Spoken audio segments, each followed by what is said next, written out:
خواتین و حضرات، اب ہم اس حدیث کے فوائد کی طرف آتے ہیں۔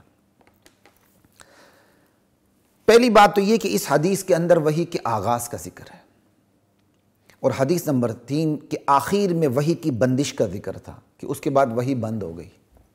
وحی بند ہونے سے مراد کیا ہے؟ قرآن کا نزول بند ہو گیا تھا، بس جبریل امین کی آمد ہوتی تھی، وحی غیر مطلوب آتی تھی آپ پہ، یہ بات یاد رکھیے گا، صرف قرآن کا نزول بند ہوا تھا۔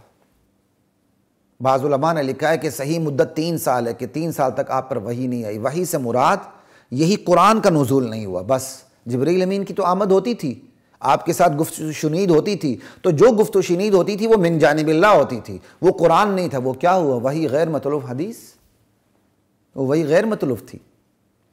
تو یہاں جو وحی کی بندش سے مراد کیا ہے؟ قرآن کا نزول بند ہوا تھا۔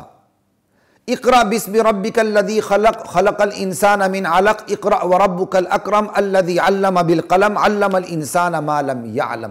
یہاں تک پہلی وحی آئی تھی قرآن کی، 2 سے 3 سال تک کے عرصے میں قرآن دوبارہ نازل نہیں ہوا۔ جب دوبارہ نازل ہوا قرآن تو یا ایھا المدثر قم فانذر وربک فکبر وثیابک فطہر والرجز فاہجر تک یہ قرآن کی آیات نازل ہوئیں۔ درمیان میں قرآن 2 سے 3 سال تک نازل نہیں ہوا۔ یہ مطلب ہے وحی بند ہونے کا مطلب ہے وحی مطلوب بند ہوئی، قرآن کا نزول بند ہوا تھا۔ لا الہ الا اللہ۔ تو یہ تو ایک بسا اوقات مسکنسیپشنز ہوتی ہے، تو اس لیے ایک تو یہ اس حوالے سے آپ کو کلیئر رہنا چاہیے کہ صرف قرآن کا نزول بند ہوا تھا، ایک بات۔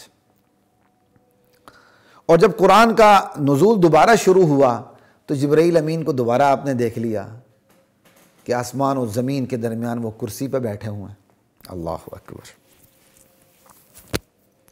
تو ابھی آپ کی وحی کے ساتھ کوئی مانوسیت نہیں ہوئی تھی، اسی لیے آپ دوبارہ خوفزدہ ہو گئے۔ فرعبت منہ، پہلی دفعہ بھی آپ نے جب اس فرشتے کو دیکھا تھا، آپ کو اس نے دبوچا تھا، پھر چھوڑا تھا، پھر دبوچا تھا، پھر چھوڑا تھا، تیسری مرتبہ دبوچ کے چھوڑا تھا، تو آپ کے اندر بہت زیادہ ہیبت آپ کے اندر پیدا ہو گئی تھی، رعب پیدا ہو گیا تھا۔ تو یہی سلسلہ یہاں بھی ہوا، دوبارہ بھی ہوا۔ دیکھیں وہاں لفظ زملونی زملونی، یہاں ایک ہی دفعہ لفظ زملونی۔ بہرحال یہ چیز بتاتی ہے کہ پہلے کی نسبت، اسلوب بتاتا ہے کہ پہلے کی نسبت جو آپ پر دہشت ہوئی تھی وہ کم ہوئی۔ لا الہ الا اللہ۔ ایک تو آپ یہ بات یاد رکھیے گا۔ اچھا، تو حدیث نمبر 3 میں وحی کے انقطاع کا ذکر، اور حدیث نمبر 4 میں وحی کے انقطاع کے بعد، بندش وحی کے بعد دوبارہ وحی کے آغاز کا ذکر۔ ٹھیک ہے۔